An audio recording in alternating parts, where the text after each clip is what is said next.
আসসালামু আলাইকুম। আজকের ভিডিওটা খুব কষ্টের একটি বাস্তব ঘটনা দিয়ে শুরু করছি। আপনারা সামনে যা দেখছেন এগুলো আমার কোয়েল পাখি, কিন্তু দুঃখের বিষয় ভাইরাস আক্রান্ত হয়ে এরা মারা গেছে। কয়েকদিন আগে ওই খাঁচাগুলো ছিল প্রাণে ভরা, পাখির ডাক, খাবার খাওয়ার শব্দ সবকিছু ঠিকঠাক ছিল। হঠাৎ করে কিছু পাখি ঝিমিয়ে পড়তে শুরু করে, খাবার কম খাওয়া, চুপচাপ বসে থাকা, এই লক্ষণগুলো দেখতে পাই। প্রথমে ভেবেছিলাম সাধারণ অসুস্থতা, কিন্তু খুব দ্রুত একটার পর একটা পাখি দুর্বল হয়ে পড়ে। তখন বুঝতে পারি ভাইরাস ছড়িয়ে পড়েছে। ভাইরাস খুব দ্রুত পুরো খামারে সংক্রমণ ঘটাতে পারে। আমি যতটা পারি চেষ্টা করেছি, পরিষ্কার পরিচ্ছন্নতা বাড়িয়েছি, আলাদা রাখার চেষ্টা করেছি, কিন্তু কয়েকদিনের মধ্যেই অনেক পাখি মারা যায়। একজন খামারের জন্য এটা শুধু টাকার ক্ষতি না, এটা অনেক কষ্টের ব্যাপার। প্রতিটি পাখির পেছনে থাকা পরিশ্রম আর আশা। এখন আপনারা যে খাঁচাগুলো দেখছেন, কয়েকদিন আগে ওগুলো ভর্তি ছিল কোয়েল পাখিতে। প্রতিটি খাঁচায় ছিল জীবন, শব্দ আর ব্যস্ততা। আজ সব খালি, একদম নীরব। এই খাঁচাগুলো শুধু প্লাস্টিকের না, এগুলোর সাথে জড়িয়ে আছে আমার সময়, পরিশ্রম আর স্বপ্ন।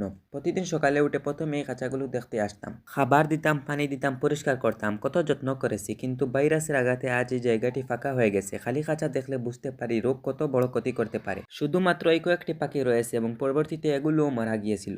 গত 3 দিনে আমার প্রায় 100 পাখি মারা গিয়েছিল। এখন আপনারা আমার যে ব্রয়লার ফার্মটি দেখতেছেন, আল্লাহর অশেষ রহমতে এই খামারে ভাইরাস আক্রমণ করতে পারেনি। একই সময় একই এলাকায় থেকে ওই ফার্মটি নিরাপদ আছে, এটা আল্লাহর দয়া ছাড়া আর কিছুই নয়। আমি বিশ্বাস করি চেষ্টা মানুষের আর ফলাফল আল্লাহর হাতে। তবে আমরা যদি নিয়ম মেনে চলি, পরিষ্কার পরিচ্ছন্নতা বজায় রাখি, তাহলে অনেক ঝুঁকি কমানো সম্ভব। এই ফার্মে আমি কিছু বিষয় খুব কঠোরভাবে মেনে চলেছি। প্রথমত, বাইরের লোকজনের প্রবেশ নিয়ন্ত্রণ করেছি। অপ্রয়োজনীয় কেউ যেন খামারে না ঢুকে সেটা নিশ্চিত করেছি, কারণ অনেক সময় রোগ বাইরে থেকে জুতা, কাপড় বা হাতের মাধ্যমে ভেতরে ঢুকে যায়। দ্বিতীয়ত, নিয়মিত জীবাণুনাশক ব্যবহার করেছি। খামারের প্রবেশপথ, মেঝের আশপাশ পরিষ্কার করেছি। পরিষ্কার পরিবেশ রোগের ঝুঁকি অনেক কমিয়ে দেয়। এখন আমি খামারের পর্দা উঠিয়ে দিচ্ছি। সঠিক বাতাস চলাচল খুব গুরুত্বপূর্ণ। যদি ভেতরে গরম ও বন্ধ পরিবেশ থাকে, তাহলে রোগ ছড়ানোর সম্ভাবনা অনেক বেশি বেড়ে যায়। তাই আমি সব সময় চেষ্টা করি বাতাস যেন ঠিকভাবে চলাচল করতে পারে। এখন আমি পানির পাত্রগুলো বাইরে এনে পরিষ্কার করেছি। অনেক সময় আমরা খাবারের দিকে বেশি নজর দেই, কিন্তু পানির দিকে তেমন গুরুত্ব দেই না।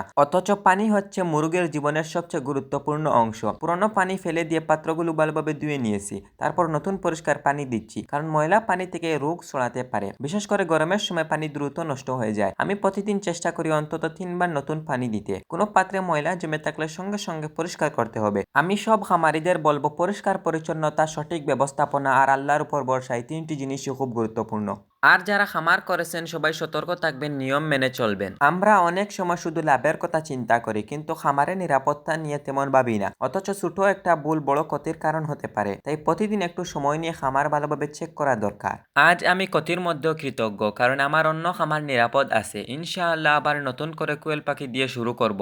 ব্যবসায় লাভ ক্ষতি থাকবেই, কিন্তু হাল ছাড়া যাবে না। অভিজ্ঞতা থেকে শিক্ষা নিতে হবে। আপনারা আমার জন্য দোয়া করবেন যেন আবার নতুনভাবে শুরু করতে পারি। আসসালামু আলাইকুম ওয়া রাহমাতুল্লাহ।